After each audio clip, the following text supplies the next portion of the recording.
la radio pública nacional. LT11 Nacional y el INTA Concepción del Uruguay presentan INTA Radio.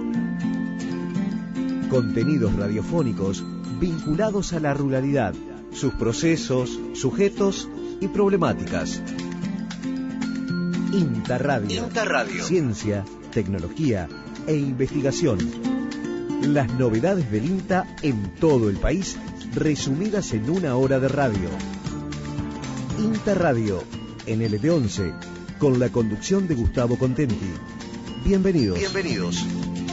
Bienvenidos a este espacio de INTA Radio Concepción, como todas las semanas. Este programa y este espacio que nos permite, como siempre les informo, todo lo que es el quehacer del INTA, no solamente de INTA de Concepción de Uruguay, sino también en la provincia, porque, como lo hemos anticipado ya en ediciones anteriores, hemos incorporado información de las estaciones experimentales de Paraná y también de Concordia. Para iniciar, vamos a la primera nota que tenemos con Natalia Mesina, de la Estación Experimental Agropecuaria de Concordia. El tema que nos propone es la investigación de los factores que participan en el mal del río, un fenómeno que afecta a la producción apícola. El mal del río es un tema de estudio que venimos abordando desde hace 2 años en la Estación Experimental de Concordia. Es una afección que produce un síndrome, se cae en un síndrome en las colmenas, que están instaladas mayormente a la vera de los cauces del río Uruguay o sobre el río Uruguay. Las causas son la asociación entre un insecto, que es una chicharrita, cuyo nombre científico es Epormen sestri, y la flora nativa, más que nada el sarandí, el nombre científico de Sebastiana chotiania. Estos agentes causales fueron descritos y detectados por un equipo de investigación de la República Oriental del Uruguay. Lo que ocurriría es una interacción entre el insecto y estos árboles, en la cual el insecto se alimenta de la savia que producen estos árboles en determinada época del año y elimina lo que se denominan mielatos. Esos mielatos son recolectados por las abejas y trasladados a las colmenas para la alimentación de la población, más que nada la alimentación de las crías. Dentro de esos mielatos existe una sustancia que resulta ser tóxica para las larvas que eclosionan de huevo. Las larvas de un día, o sea, las larvas en su primer día, están ausentes, no se observan. Cuando uno revisa una colmena con mal del río, en las planchas de crías no se observa una ausencia total de larvas de un día de edad. Eso es un síntoma claro de que en ese sitio está ocurriendo este fenómeno. Básicamente y resumidamente esa es la patología. ¿El problema cuál es, Natalia? ¿No nacen las larvas o nacen y se mueren? Nacen y se mueren. Pequeñas proporciones, los uruguayos han podido comprobar que pequeñísimas proporciones de mielatos en la alimentación de la larva, de esa cría, ya produce toxicidad en las larvas más pequeñas. Algunas larvas pueden llegar a sobrevivir y seguir evolucionando, pero el daño irreversible, digamos, es casi irreversible, es las larvas de un año las liquida, y la consecuencia de esto es la falta de generaciones de abejas, digamos, que para darle continuidad a esa población. Reducen un porcentaje importante la población de esa colmena, ¿no? Sí, reduce muchísimo. Por esto que te digo, hay unas generaciones de abejas que no nacen. Las colmenas, las características que tienen este fenómeno se da en primavera. Nosotros el año pasado pudimos detectarlo desde sus inicios en noviembre, en el mes de noviembre del año 2019. Y bueno, coincide con una época de mucha floración, por lo tanto la colmena trabaja muchísimo en ese momento, son colmenas grandes, que tienen mucha cantidad de miel, mucha cantidad de polen. Eso también es una de las sintomatologías.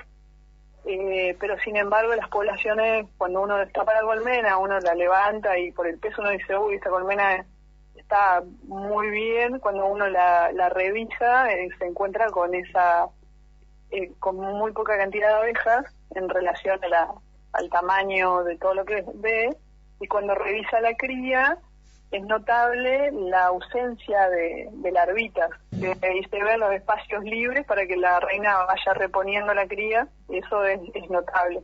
¿Este fenómeno es nuevo o siempre existió y ahora se empieza a ser más notorio por alguna modificación en el clima, en el medio ambiente? Bueno, eso es algo que nosotros estamos estudiando, qué factores predisponen a la aparición de este fenómeno, que no es nuevo.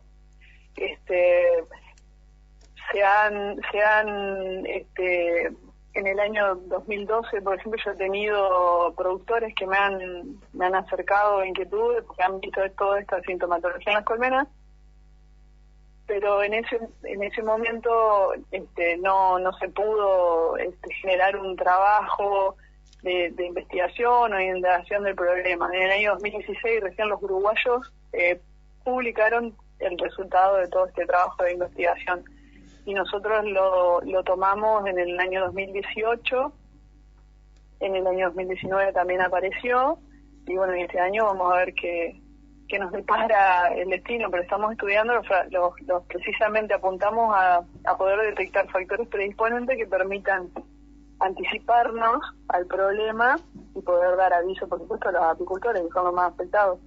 Bien, vos me decías que este fenómeno se genera, se produce en un sector determinado cercano al río, ¿no? Más o menos ¿en qué distancia? No hay una distancia establecida para decir se produce a determinada tal distancia. Se le denomina mal del río porque los casos detectados siempre están cercanos al río. Sin embargo, yo he tenido, y al río Uruguay incluso, sin embargo, yo el año pasado y el anterior he tenido consultas y productores que me han dicho que tienen toda la sintomatología por ejemplo, en apiarios instalados cerca del río Guaquiraró o en el sur de la provincia de Corrientes, en la zona de Montecasero, de Mocoretá. Perfecto, pero por el momento algunos... ustedes siguen recabando información, no hay, digamos, todavía una respuesta concreta de cómo solucionarlo. Es un tema que seguramente va a llevar un tiempo más, ¿no? Sí, va a llevar un tiempo más. Nosotros seguimos recabando información, cada vez estamos más perfilados hacia dónde tenemos que ir, digamos, que es algo para nosotros nuevo en Argentina. Tenemos que ir captando recursos y profesionales que puedan abordar el tema de la parte de la flora nativa, el insecto y bueno, de lo que es el aspecto productivo de la colmena.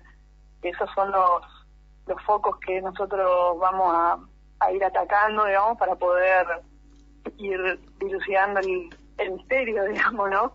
Para los apicultores que estén escuchando, si llegan a detectar este fenómeno del mal del río del que estaba hablando, que no dejen de comunicarse con cualquier agencia de INTA, que seguramente va a derivar la consulta hacia Concordia.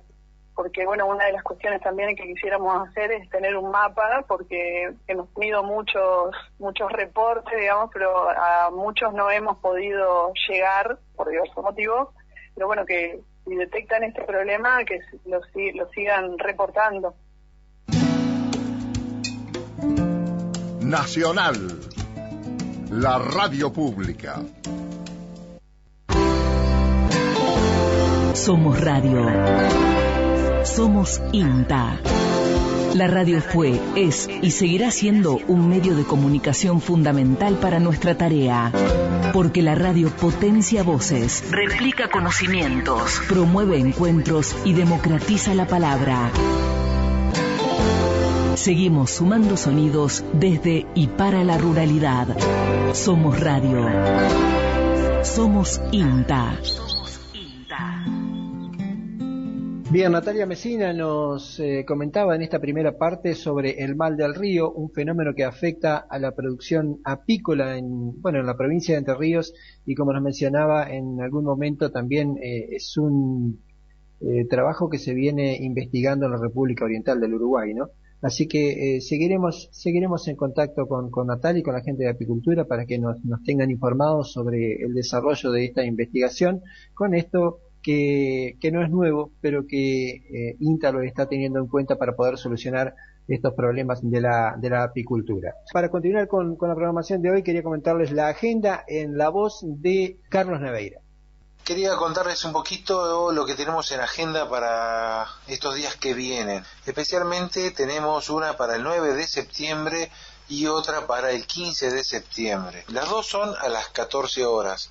La del 9 de septiembre es solamente una horita y se dedicará al tema productos cárnicos listos para consumir. Estará a cargo de la doctora Andrea Violato y de la doctora Valeria María Urbani. Está en base a un trabajo de la tesis doctoral de la doctora Urbani, que propone una alternativa para diversificar la oferta de productos a partir de carne de vaca de refugo, engordadas con distintos sistemas de alimentación mediante la obtención de un producto listo para consumir aplicando la tecnología sous vide. Perdón si lo expresé mal, pero significa bajo vacío. ¿Por dónde? Por el canal de YouTube de INTA Concepción del Uruguay.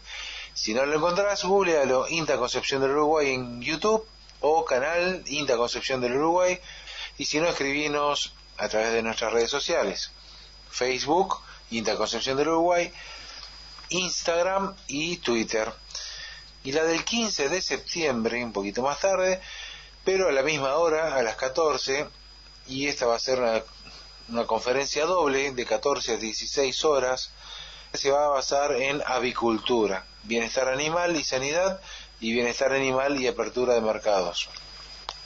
La primera conferencia la dará la médica veterinaria Paola Cardassi, bienestar animal y sanidad, bioseguridad en granjas avícolas, y la otra charla la dará Patricio García, que es un médico veterinario también, que trabaja y especialista en avicultura, y tratará el tema de bienestar animal, aperturas de mercados y maximización de las ganancias. Los esperamos el 9 de septiembre, productos cárnicos listos para consumir, y el 15 de septiembre, bienestar animal y sanidad, y bienestar animal y aperturas de mercados.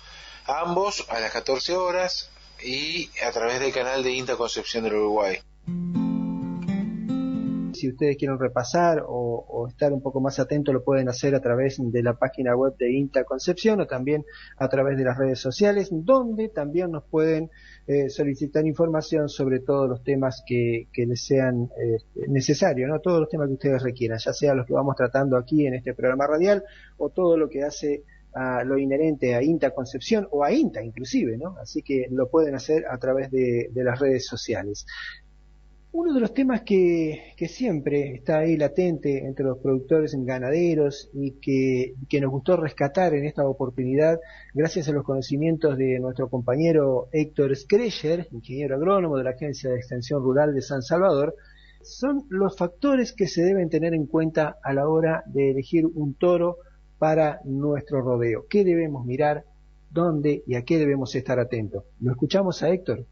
La elección de un reproductor, la elección de un toro, juega un papel importantísimo para justamente ir mejorando el producto de nuestro rodeo de cría, que es el ternero, ¿no? ¿Qué debe tener en cuenta el productor cuando va a reponer, digamos, el stock de toros? El tamaño, qué característica, qué es lo que debe ver. Claro, lo primero, la primer pregunta que a mí se me ocurre, como poniéndome en el papel de productor, es justamente tener algo de información de ese toro, ¿no? Básicamente. Porque la compra de reproductores al vecino o dejar un toro de nuestra propia producción en nuestro rodeo, salvo que tengamos un rodeo de alta genética, ya medio que ha pasado, digamos, ya tenemos, el productor debería estar pensando en algo superador. Y yo creo que se está dando en este momento de ir a comprar un reproductor a una reconocida cabaña donde obviamente nos van a dar información de ese toro. Esa información, que normalmente son los que se llaman DEPs, que es la diferencia esperada de progenie de ese toro, digamos, nos predicen a futuro qué características buenas van a tener esos terneros que van a ser hijos de ese toro. Y bueno, ese toro porque ya viene con una historia de la madre, del padre, del abuelo, del bisabuelo. Entonces estamos incorporando a nuestro rodeo un reproductor que al menos tiene una información que nos va a predecir la producción futura. Básicamente en esa información van los datos de peso del ternero al nacer, peso del ternero al destete, qué circunferencia escrotal van a tener esos futuros reproductores, si lo vamos a dejar para reproductor, qué característica va a tener la carne, sin marmoleo, qué espesor de grasa dorsal, qué espesor de área de ojo de bife. Todos son información que nos van a servir a nosotros como para ir mejorando justamente el producto del rodeo de cría, que es nuestro ternero. Y obviamente después hay que tener en cuenta cuestiones raciales, cómo son mis vacas, qué tamaño tienen mis vacas, no incorporar un toro de tamaño muy grande si mis vacas son de tamaño moderado, ojo a la hora del peso del parto, que va a tener ese ternero. Si es un toro muy grande, debemos evaluar qué capacidad tiene de nacimiento ese ternero, porque vamos a tener problemas al parto.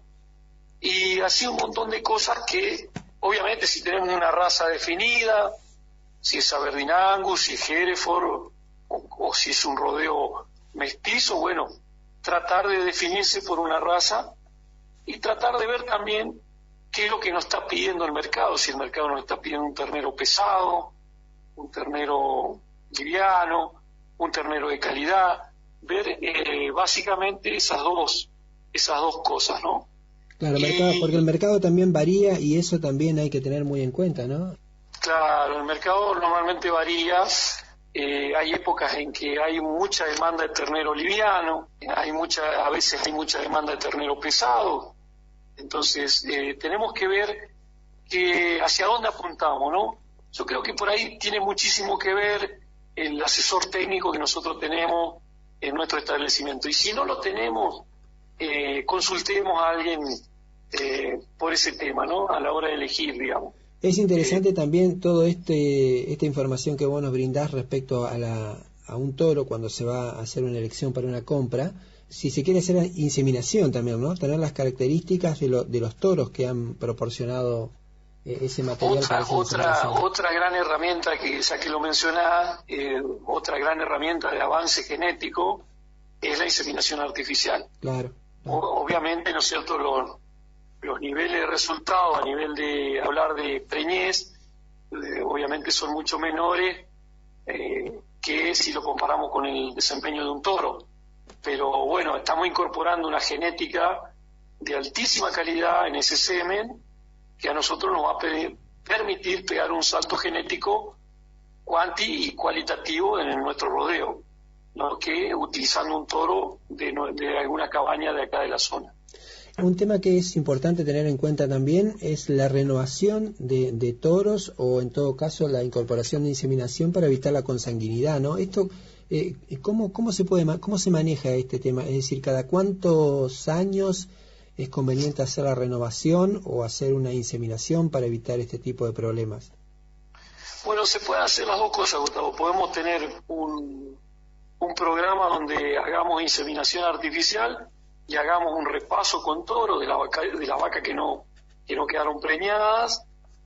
Y en cuanto a lo que vos decías de renovación de toro, normalmente un toro se renueva a los 3 o 4 años, tratando de que ese toro no sirva a sus propias hijas, para evitar el tema de consanguinidad. Era Héctor Skrecher quien estaba con nosotros con una primera parte de esta entrevista que hicimos en esta semana sobre la elección del toro para un rodeo. Hay una segunda parte sobre este tema, sobre elección de toros, muy interesante que la dejamos para la semana próxima. Precisamente en esa habla sobre examen físico y sanitario, la prueba de capacidad de servicio para los toros, en qué momento se puede comprar o en qué momento es recomendable comprar un toro. Se refiere a la fecha del año, ¿no? De acuerdo a cómo se organizan los servicios, la cantidad de toros por rodeo. Esto es un tema también para destacar.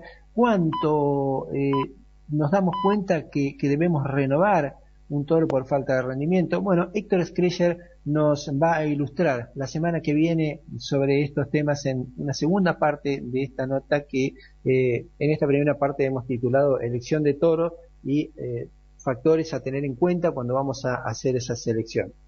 Hablábamos hace instantes con Natalia Messina sobre el mal del río, Natalia Messina de la Estación Experimental de Concordia. También nos dejó un mensaje y seguramente en el transcurso de los próximos días vamos a estar ampliando esta información sobre la primera jornada apícola latinoamericana que se va a desarrollar entre el 18 y 19 de septiembre. Gestión ambiental y biodiversidad. Este será el tema y vamos a estar brindando mayor información sobre el canal que se va a transmitir, porque bueno, como ustedes recordarán, en esta época de pandemia la mayoría de las jornadas se están haciendo, casi el 99%, la totalidad se están haciendo en forma virtual a través de las redes sociales.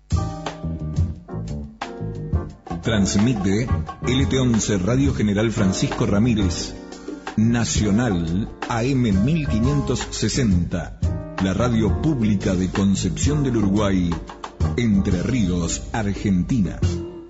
Se creó la primera base de datos para identificar las variedades de arroz que se comercializan en la República Argentina.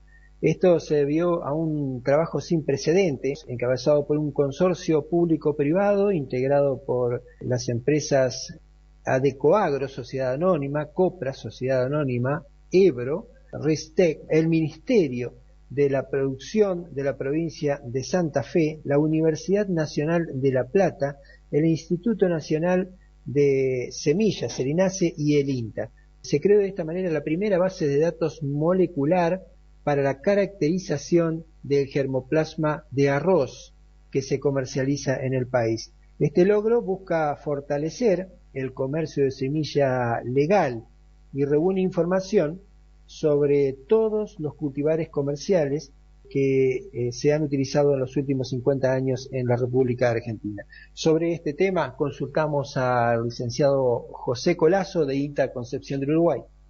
Hola Gustavo, ¿cómo estás? Un placer estar nuevamente en este ciclo y bueno, contarte de esta iniciativa que nació el año pasado por una demanda del INASE, que ellos necesitaban una base de datos moleculares en primera instancia para poder discriminar cuáles son las variedades que el productor usa o que se están utilizando acá en Argentina en caso de litigio. Para eso se utilizaron de los marcadores moleculares, que son secuencias de ADN que tenemos todos los organismos vivos y con ciertas técnicas podemos saber cuáles tienen y de esa forma poder discriminar diferentes individuos de la misma especie. ¿Cuál es el mecanismo, José, para poder realizar este trabajo?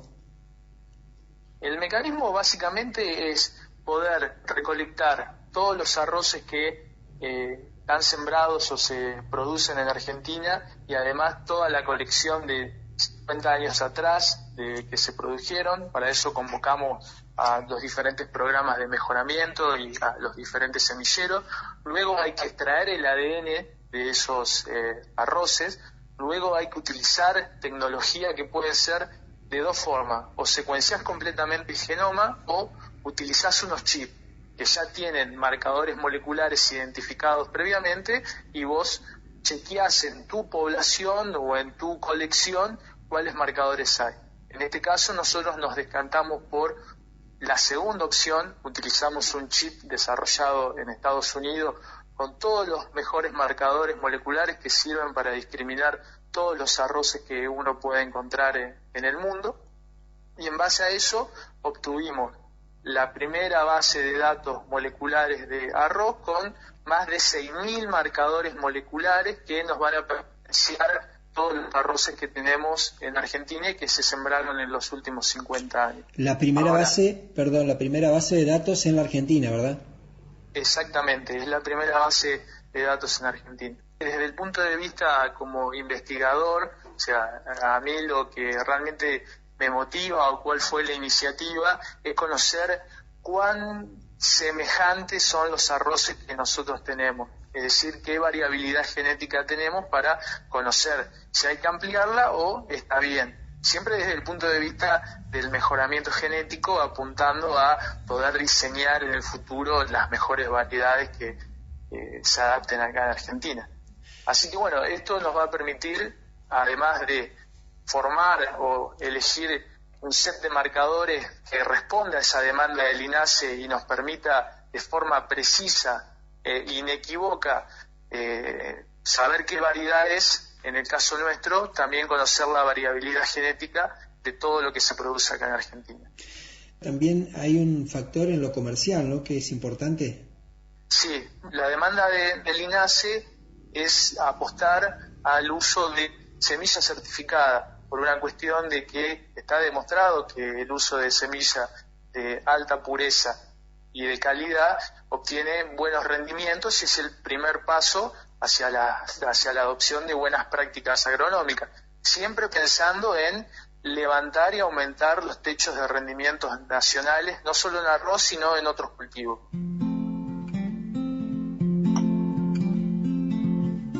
La producción acuícola o piscicultura ha sido una de las actividades que ha incorporado INTA en los últimos tiempos. La promoción de esta actividad, una alternativa más de producción para la gente que dispone de un espacio como para preparar un predio donde poder producir peces o también algas. Es acuícola, no solamente es piscicultura. En algún momento comenzamos a hablar sobre este tema con Alejandro Curto del Centro Regional de Entre Ríos en la ciudad de Paraná, que fue uno de los primeros que se perfeccionó en acuicultura. Luego hablamos con Carlos Eiglin de la ciudad de Concordia y en esta oportunidad hablamos con Carlos Fusser, también de la Estación Experimental de Concordia. Eiglin es Juan Pablo Eiglin y Carlos Fusser, compañero de Eiglin en Concordia, nos comenta sobre los estudios que se siguen realizando en esta actividad, que es prácticamente nueva, si bien tiene algunos años, todavía hay muchas cosas por seguir desarrollando. Y allí, en Salto Grande, hay una estación muy pintoresca, muy linda, que le están llevando adelante y tanto Fusser como Eiglin. Lo escuchamos a Fusser.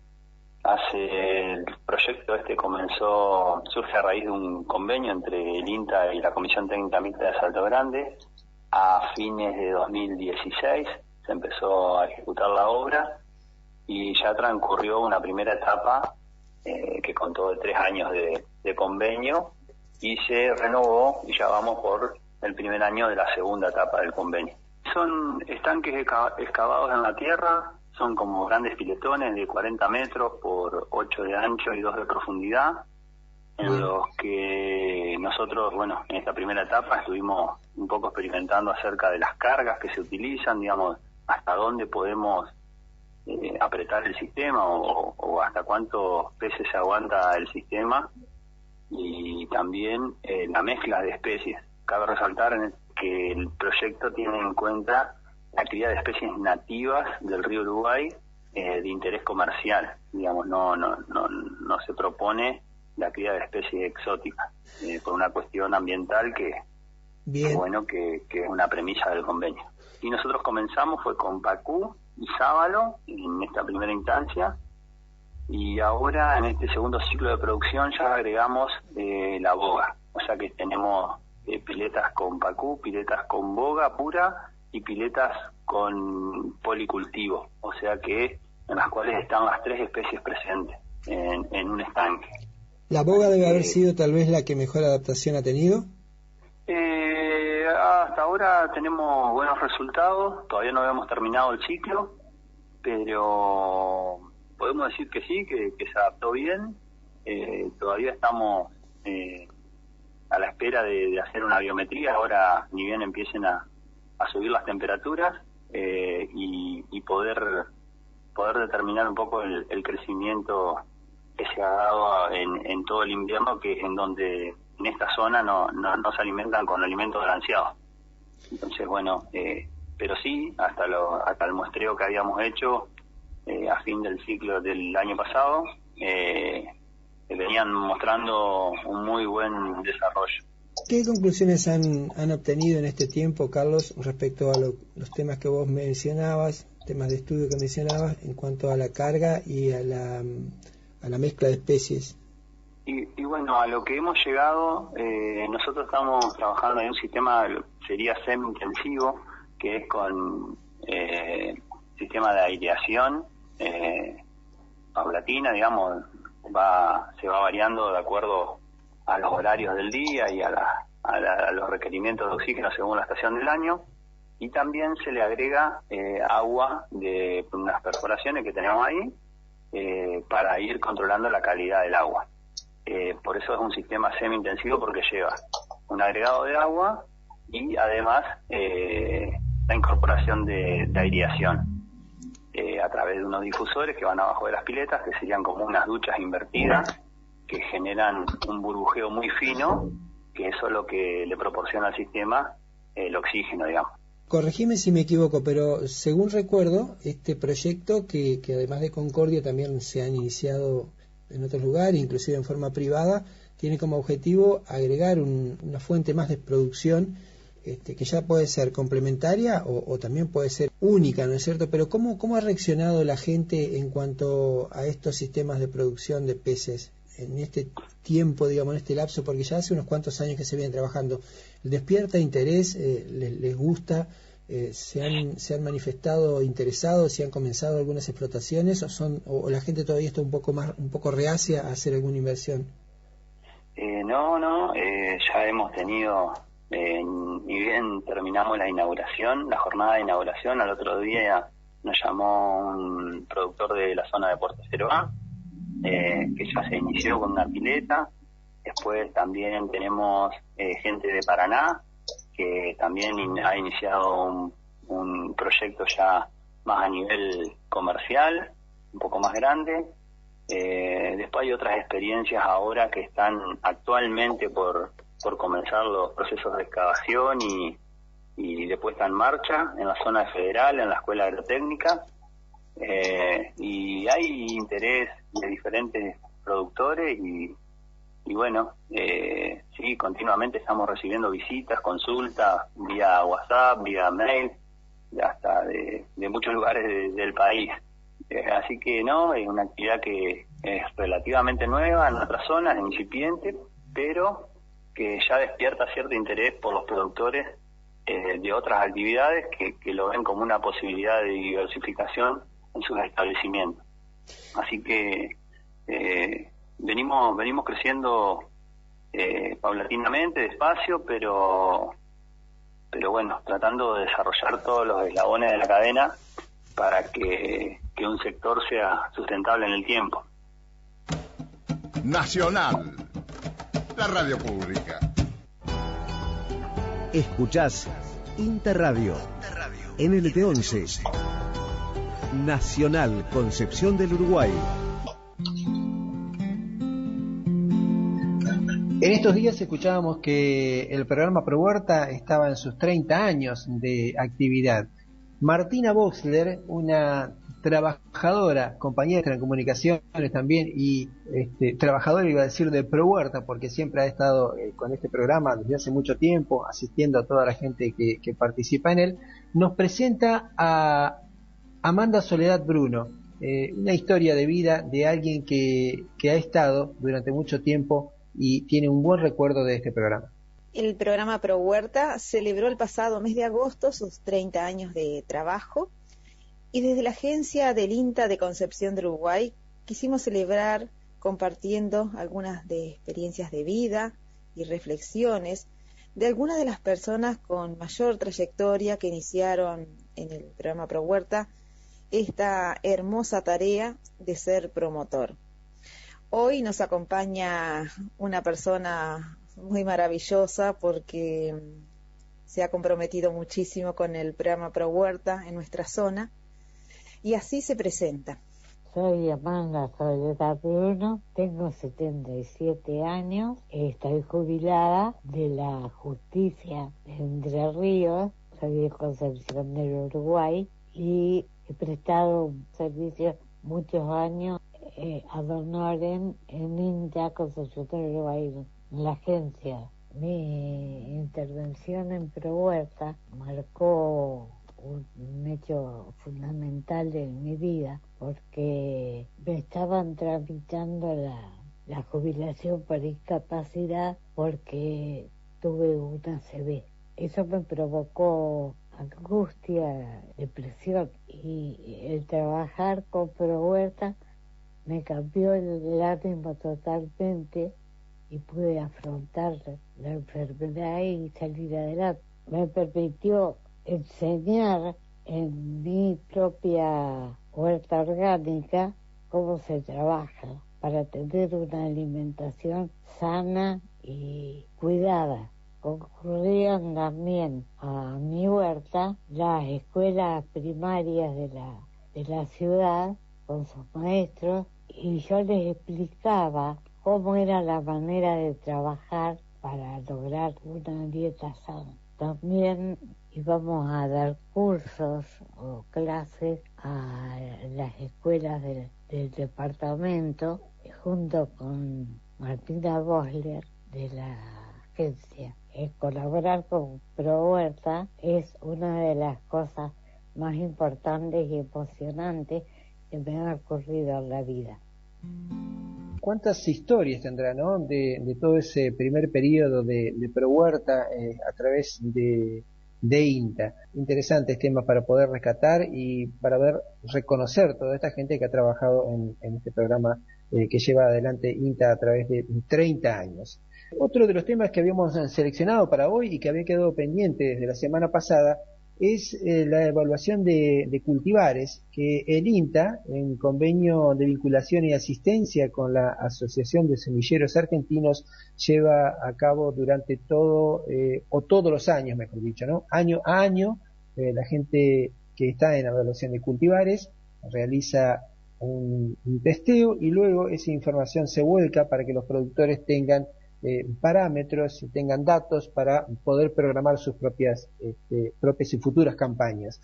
Juan José de Batista, que es ingeniero agrónomo ya conocido nuestro del INTA Concepción del Uruguay, nos da algunos tips sobre esta última evaluación. La campaña pasada, que estuvo caracterizada por un mes de febrero particularmente seco, principalmente acá en el centro, a la altura del Mestre Experimental y hacia el sur, hacia Gualeguaychú, y bastante menos en el norte, en Concordia, que son los 3 lugares donde normalmente tenemos las Rexo. La campaña 19-20 se evaluaron 117 cultivares, de los cuales el 23% fueron del primer año de ensayo, es decir, son cultivares nuevos que están presentando las empresas. 43 cultivares, es decir, el 38% son con la tecnología intacta, y otros 36 cultivares, el 31%, son con tecnología STS, es decir, las que son resistentes a sulfonilureas. Son herbicidas, ¿no? Son herbicidas, exactamente, un tipo de herbicida. Bueno, la campaña se caracterizó básicamente por buena lluvia en primavera y ya después de mediados de enero y sobre todo febrero y principio de marzo con muy poca lluvia, principalmente en Gualeguaychú, en la zona de Almada, donde teníamos uno de los ensayos, y eso se tradujo en menores rendimientos. Los rendimientos en general, promedio, en el caso de Herrera, que es acá cerquita de Experimental, fueron de 3.350 kilos, promedio de todos los grupos de madurez, pero no hubo muchas diferencias entre los distintos grupos de madurez. ¿Cuáles son los promedios estándar para la zona, para tener una referencia, Juan? Y los promedios de nuestros ensayos de muchos años andan más o menos en 3.000 kilos. Bien, o sea que fue un buen hay años muy buenos de ensayo, ¿no? Promedio, esto de es de todos los grupos de ensayo. Perfecto. Hay años muy buenos de arriba de 4.000 y hay años malos, como los años de sequía, con 1.500 de promedio. Eso en ensayos, en los lotes suele ser bastante menos. Bien, bien. En el caso de Almada, hay que aclarar que fue una soja de segunda sobre rastrojo de trigo, no fue soja de primera como los otros dos sitios. Se destacaron las variedades de grupo 5 largo, tuvieron un mejor comportamiento que el resto, pero los rendimientos fueron bajos. El promedio de todo fue de 1.570 kilos. Y en Chuquería, en Concordia, sí hubo una graduación de rendimientos crecientes a medida que aumentaba el grupo de madurez hasta el 5 largo o el 6 particularmente. Hasta el grupo 6 que fue el que mejor se comportó. Y los rendimientos aquí fueron de 2.380 kilos sin limitaciones hídricas porque hubo muy buenas lluvias ahí en ese campo. Así que bueno, después en la publicación que está colgada en la página del experimental pueden ver todos los detalles de fenología y rendimientos por grupo y de cada variedad.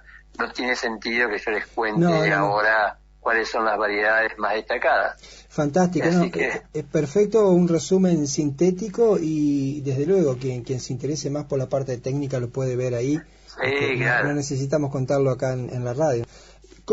¿Qué perspectivas hay para esta próxima campaña 2021, digamos, que bueno, próxima ya supongo que se han comenzado algunos trabajos y próxima ahora a sembrarse? Sí, del cultivo de soja lo que podemos decir es que por las perspectivas climáticas que ha dado por ahora, que se está comunicando y una conferencia que hubo del proyecto CIBER, las perspectivas no son muy buenas climáticamente porque va a ser un año de entre normal y niña, tirando, digamos, un año que va a llover menos que lo normal y que la normalización de la lluvia sería recién en el otoño, digamos, fin de febrero, marzo.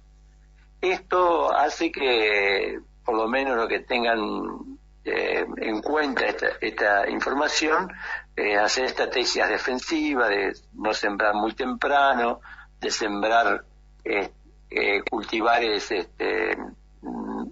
con tipo de grupo 6, grupo 5 largos, 6 no muy cortos, que normalmente tienen buenos comportamientos, lo más corto, en años con muy buenas precipitaciones. Pero como su periodo crítico cae normalmente en febrero, este año podrían verse perjudicados. Así que bueno, creo que hoy día en el campo, bueno, todos los productores están por ahora más abocados simplemente al control de malezas en cuanto a soja y principalmente concentrados en arrancar la siembra de maíz que seguramente después de esta lluvia se largará con todo. Bien, Juan, muchas gracias por tu informe y por este panorama, y vamos a tener que pedirle a los genetistas que trabajen en algunas variedades resistentes a la sequía, entonces, porque Existe. Biocel está trabajando con un gen que hace un comportamiento de cierta resistencia a la sequía. Todavía no lo tienen variedades de soja, se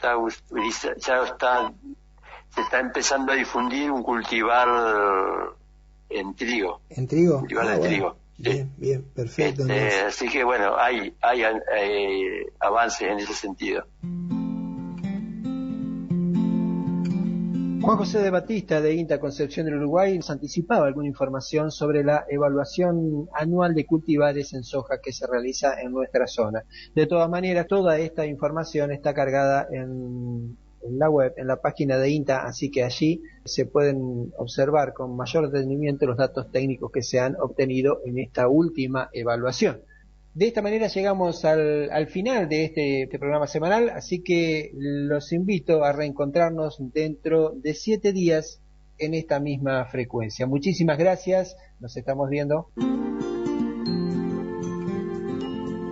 La próxima semana nos volvemos a encontrar en INTA Radio. El programa del INTA Concepción del Uruguay, en el aire nacional, de LT11, AM 1560.